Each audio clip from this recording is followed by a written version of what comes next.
Welcome everyone again to another episode of the ideaXme show that profiles the humans behind the big ideas that are shaping our world, inspiring the future and future creators. And for all those that like really great stories, I'm Ira Pastor, your life sciences ambassador, along for the journey today. We have a really fascinating episode for you today. Um, as a little background, Vatican City, or the Vatican, is an independent city-state enclaved within Rome, Italy, established by the Lateran Treaty back in 1929, and with an area of only about 120 acres and a population of only a little over 100 people, 800 people. It is the smallest sovereign state in the world, both by area and population. The Vatican City is an ecclesiastical state. It's ruled by the Pope, currently His Holiness Pope Francis, who is the Bishop of Rome and head of Catholic Church.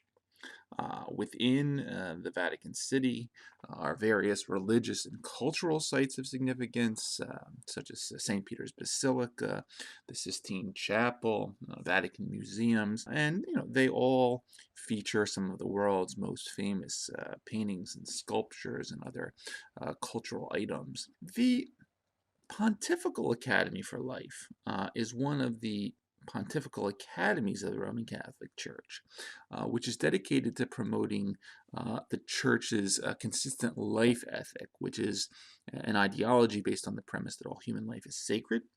Uh, and the Academy, as well, also undertakes a variety of research on a wide range of bioethical topics, both on current and developing themes in the life sciences, such as gene therapy and gene editing, neuroscience and consciousness, artificial intelligence and robotics, as well as the topic of palliative end-of-life care, which obviously in recent days has become a rather important topic with the global COVID-19 pandemic that is currently raging. Just recently, in March of 2020, the Academy hosted a workshop entitled Roboethics, Humans, Machines, and Health that accommodated scientists and church representatives from around the world, where they discussed the moral issues related to the rapid development of artificial intelligence and robotics. They set a set of values to be established around these new technologies, their role in the life of society, and ultimately the rights that should be given to humans, and as well, new forms of autonomous technologies. The participants of this meeting agreed on the importance of the continuing technical research and scheduled another meeting for next year focused on the topic of artificial intelligence.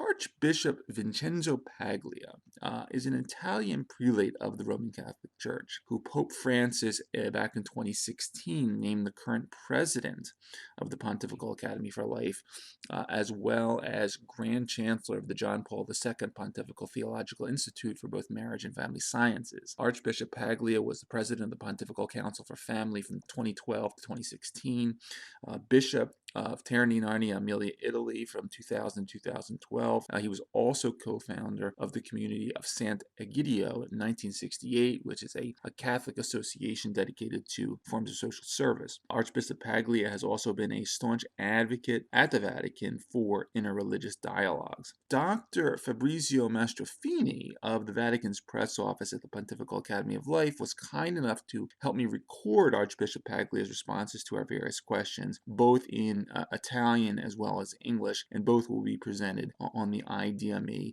YouTube channel. On this following episode, we will hear from Archbishop Paglia about his background. We will hear about the background, history, and role of the Pontifical Academy for Life in the Vatican. We will hear about a general background on a variety of the core technological themes that the Pontifical Academy for Life researches and focuses on, including bioethics, gene editing, artificial intelligence, neuroscience, consciousness, and so forth. We are going to hear a little bit about how the Pontifical Academy for Life interfaces with other Vatican groups that are actively involved in researching related topics such as stem cells and transhumanism. And we will also hear the Archbishop's message for the world in the current days with the COVID-19 pandemic. Thank you for listening, and we really hope that you enjoy this episode.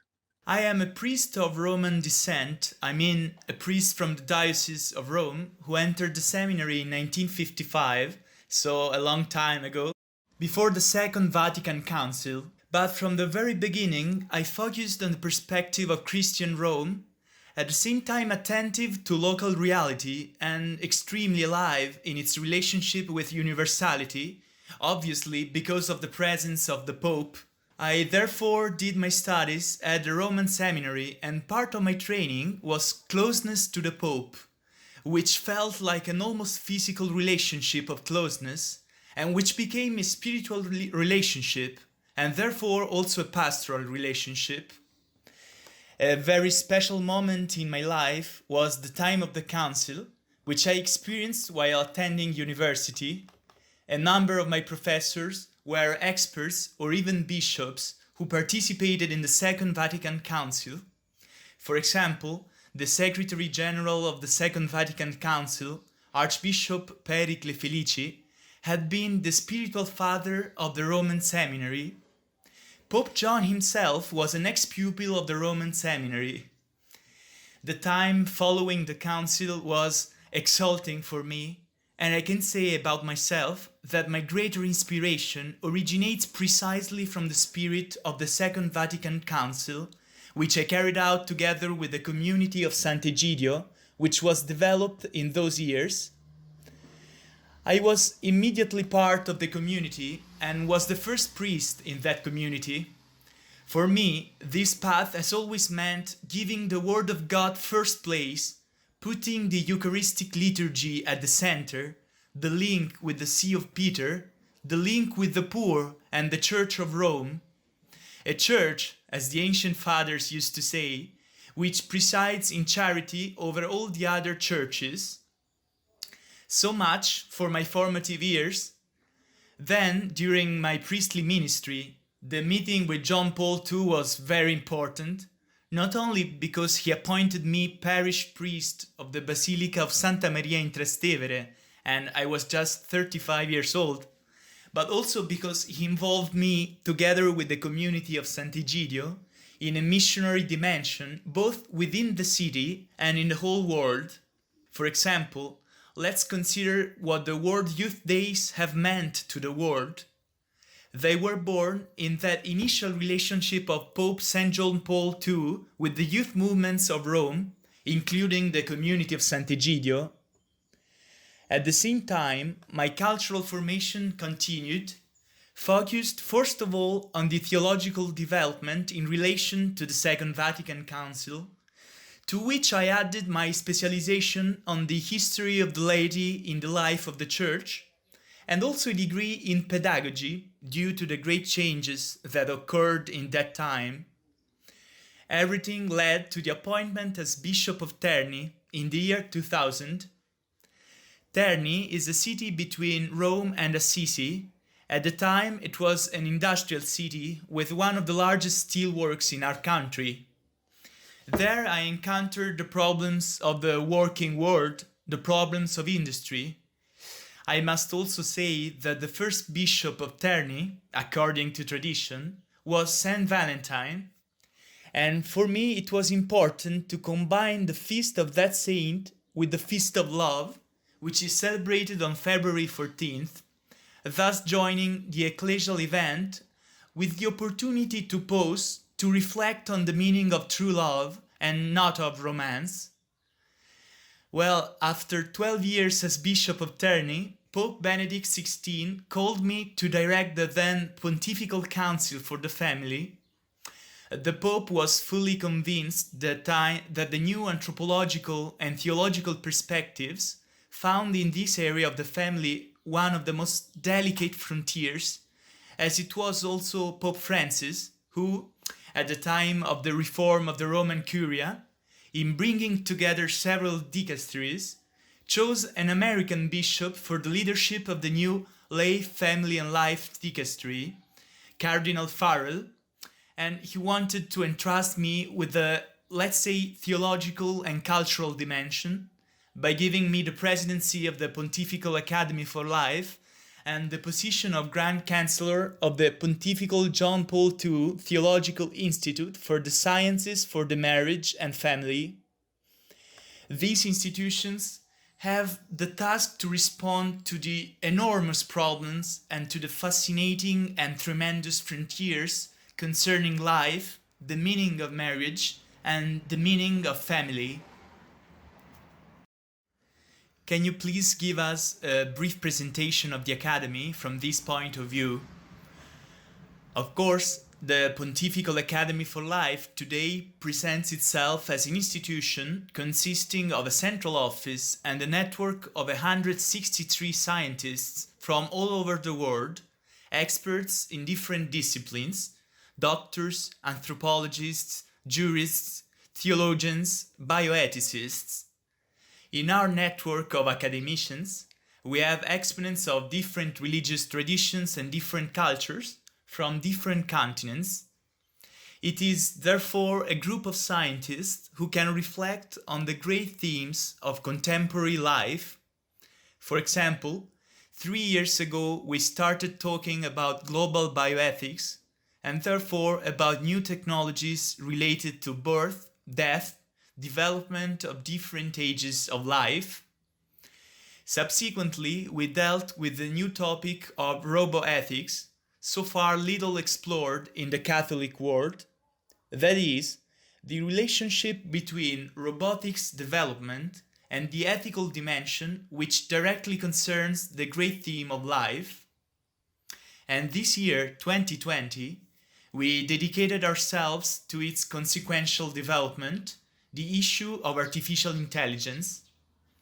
And it is precisely about artificial intelligence in connection with the more properly scientific, economic and political issues that we coined a new term, algorithms. Algorithms are the basis of artificial intelligence.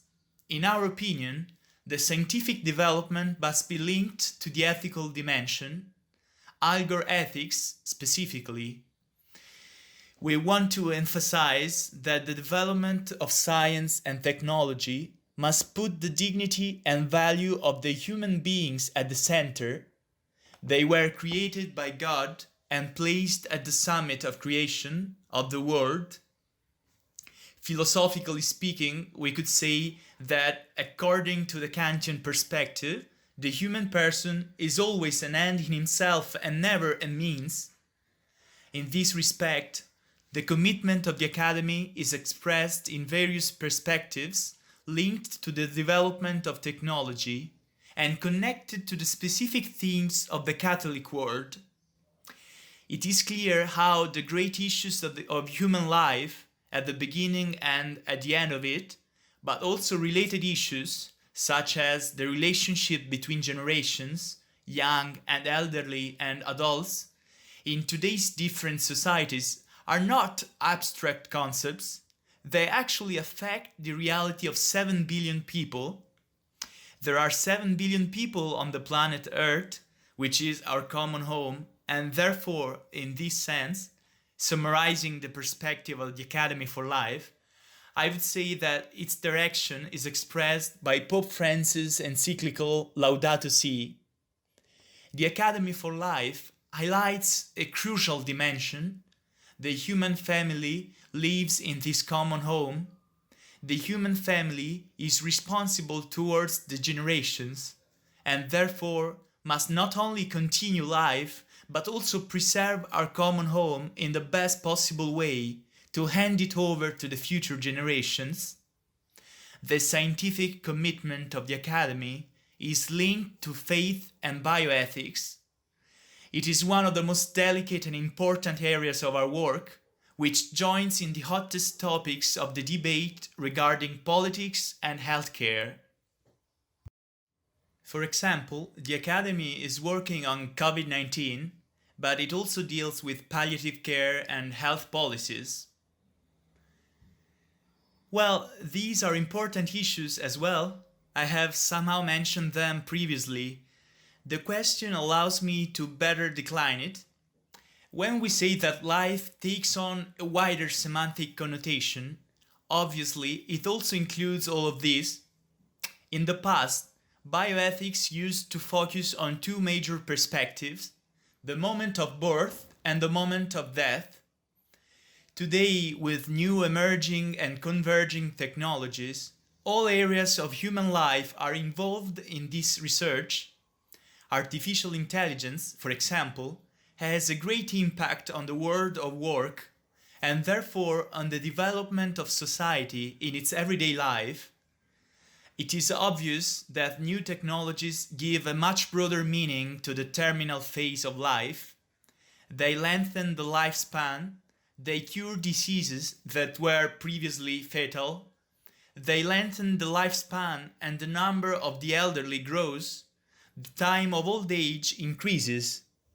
As Pope Francis has often stressed, we risk promoting a culture of waste by creating a singular contradiction. We keep extending life on the one hand, and when it is very long, we discard it. Let's think about the nursing homes for the elderly, where currently, in these times of pandemic, you die alone without your family members.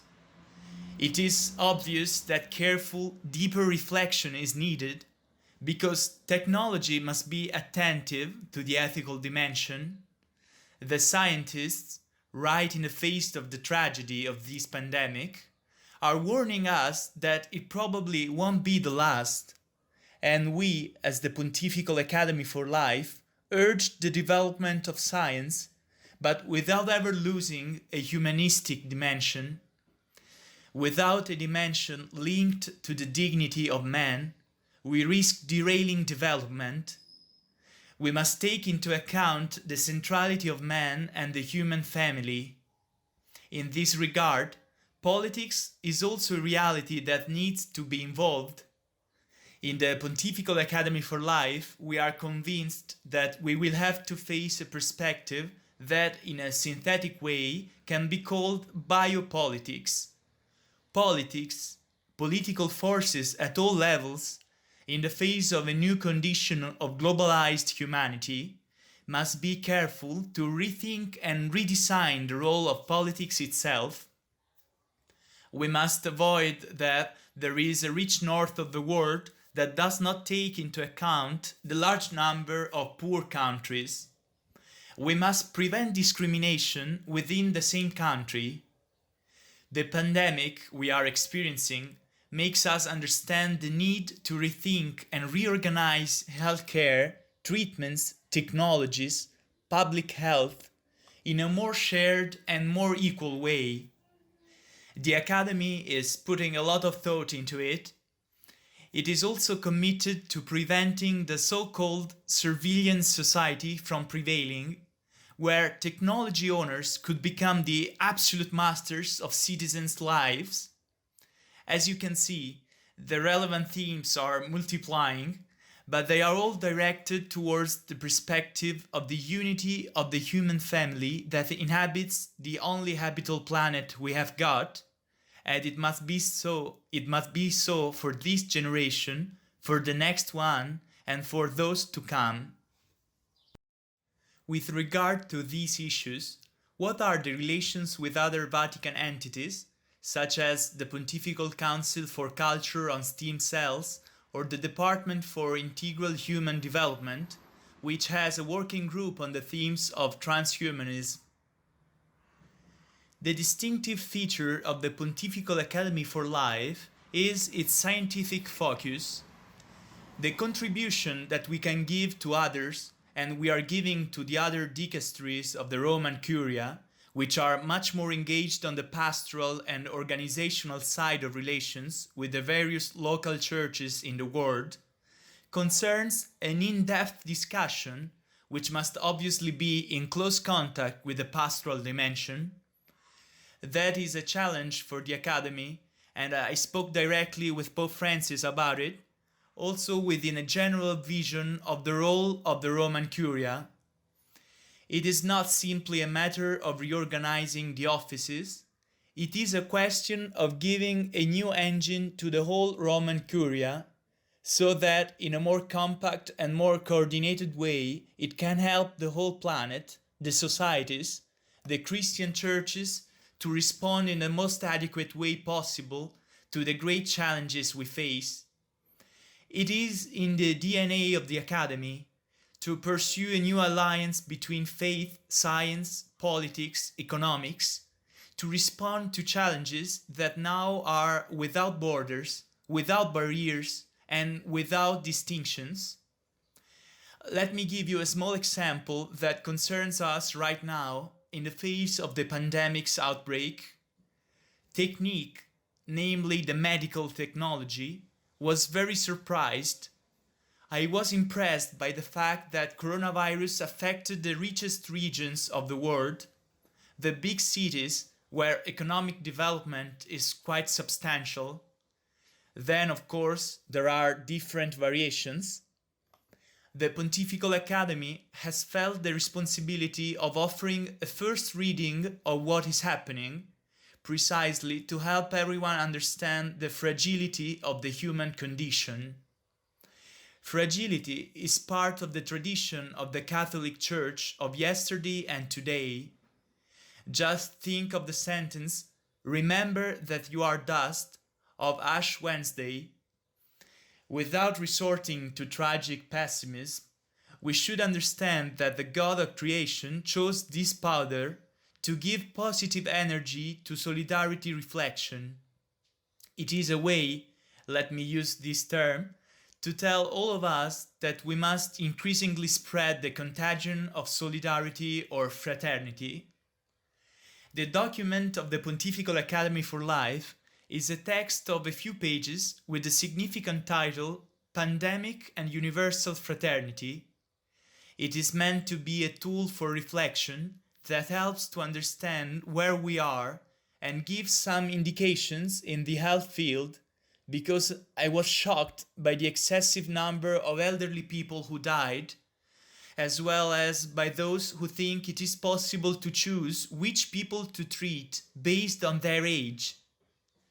In the text of our document, which Pope Francis received, we provide guidance on ethics and public health. Meanwhile, we collaborate with other departments, in particular with the Department of Integral Human Development, because it is possible to produce even more complete tools which would help the whole world reflect and find perspectives for the present and especially for the aftermath. Archbishop Paglia, do you have a message to send to the North American public? I have a lot of believing and unbelieving friends in the United States of America. I am well aware of the role they play in the whole planet. I would like to urge you all, American friends, to hold up the leadership of freedom, fraternity, equality, and the dimension of the mystery that makes us all brothers and sisters, not as masters, but united in the face of the mystery of life, the very mystery of God. God has given men and women in the United States the opportunity to create a great country with a great responsibility, with a great tradition, which must be put at the service of the entire human family. Well, I want to take this time to thank Archbishop Paglia for spending time with us and going into a little bit of his story and background and everything that he is doing currently at the Pontifical Academy for Life within the Vatican. Also want to take time to thank Dr. Fabrizio Mastrofini at the Vatican's press office for the Pontifical Academy of Life to take time out of his schedule to help record Archbishop Paglia's responses to our questions in both Italian and English, which will be on the ideaXme YouTube page. Really, once again, to our friends at the Vatican, thank you for doing the types of things that you do and the amount of interesting research, merging both the world of spirituality and the world of science to create different perspectives. And as we say on our show, for moving the human story forward. So once again, thank you very much for taking the time out of your schedules to be with us and spread your message